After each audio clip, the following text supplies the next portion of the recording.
በ16 ዓመቴ ነው ትዳር ውስጥ የገባሁት። በ17 ዓመቴ የመንታ ልጆች እናት ነበርኩኝ።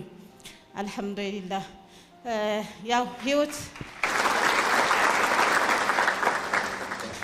አልহামዱሊላህ ህይወት ያው እንዲሁ እንደቀጠለ እኔም በልጅነት ሩጬ ሳልጠግብ የልጅ እናቶች ሆኜ ልጆች እያሰደኩኝ አንድ ቀን ግን አንድ አጋጣሚ ተፈጠረ።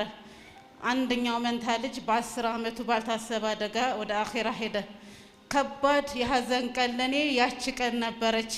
እኔ ለራሴ ሩጬ ያልጠገብኩም ሩጦ ያልጠገበው ልጅ እንደሞ ሲሄድ በጣም ትልቅ ሐዘን ነበር የተሰማኝ። ያም ሆኖ ግን አልহামዱሊላህ ሁለተኛ ስወልድ ሴት ልጅ ወለድኩኝ፣ ጤነኛ ልጅ ወለድኩኝ። ሶስተኛ ስወልድ ግን አሁንም መንታ ናቸው ሲባል ወላሂ የተደሰትኩት ደስታ መግለጽ አልችልም።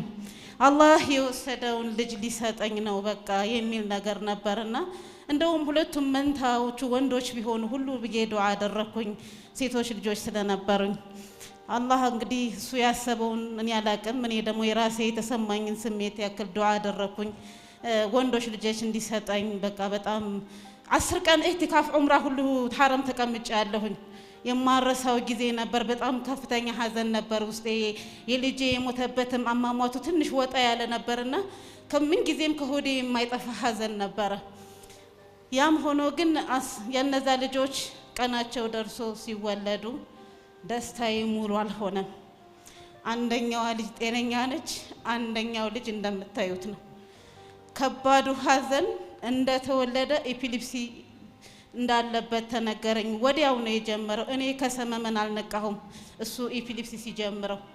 ያንን ስሰማ ወላሂ በጣም ከባድ ሐዘን ነበር። ለ6 ቀን ከኔ ነጥለው ሆስፒታል ውስጥ ሲያስቀምጡት አይሲዩ ክፍል እኔ የሚያደርገውን ድርጊት እጄ ላይ ሆኖ ስላየሁት እነሱ የሆስፒታሉ ኢንፌክሽን እንዳያገኘው ብለው የብቻው አንድ ክፍል ነበር ያስቀመጡትና ያንን 6 ቀን እንዴት እንዳሳለፍኩት አላህና እኔ ነን የምናውቀው። እውነት እየተከታተሉት ይሆን? እውነት መድኃኒት እያገኘ ይሆን? ጧትና ማታ ብቻ ነበር ገብቼ ማየት የምችለው። ያም ሆኖ ግን ያን 6 ቀን አልፎ ሲወጣ ምንም ነገር እንዳላገኙ ነው የነገሩኝ። ወደ ሌላ ሆስፒታል ሪፈር ነበር የተባልኩት። ሌላ ሆስፒታል ሪፈር ተብዬ እንደ አዲስ ምርመራ ተደርጎ ኤፒሊፕሲ እንዳለበት ተነግሮት መድኃኒት በ15 ቀኑ ኪኒን እንዲጀምር ተደረገ። ፌኒቶይን ጧትና ማታ እጅ ላይ የተቀመጠን የ15 ቀን ህፃን ልጅ ጡጦ መስጠት ነው ጡት መስጠት ነው ወይንስ መድኃኒት በጡጦ መጋት ነው? ለአንድ እናት በጣም ከባድ ነው። አራስነት የሚባለው ነገር አይታወቅም። እናቴን አላህ ሀያቷን ያርዝማትና ሴቷን ልጅ ወሰደችልኝ እኔ ላሳድጋት፣ እሱ ግን ተንከባከብ ያለችኝ። እኔ እሱን ይዤ አለ የተባለ ዶክተር አይቀረኝም።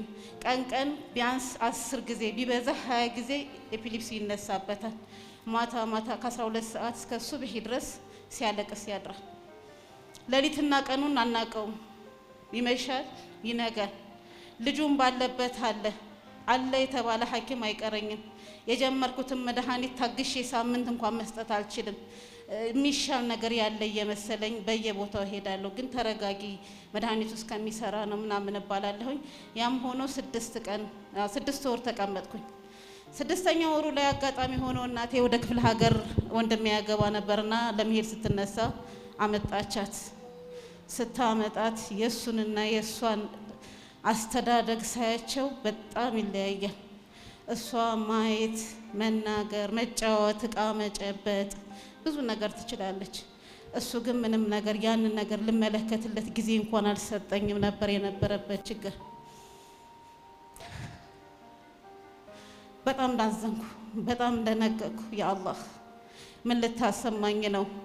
የነበረው ነገር አይበቃም? አይኑ ያይም እንደ ይሄ ልጅ አልኩኝ። በቃ ባልታየው ነው የማያጫውተኝ፣ ባልታየው ነው የሚል ነገር በጣም ውስጥ ያደረ። መውሰድ ሁሉ ፈራሁ ሐኪም ቤት፣ መስማትን አልቻልኩም። ግን አልቀረልኝም፣ ሄድኩኝ። ስሄድ ግን የተነገረኝ ነገር አይኑ እንደማያይ ነበር። በእናትና ልጅ መካከል የማይታይ ሂጃብ ገባ። አላህ እንጂ ማንም ሊገልጸው የማይችል ሂጃብ። በጣም ከባድ ነበር። ምንም ማድረግ አልቻልኩም። ከዛች ሐኪም ቤት እስከምገባ ያለቀስኩ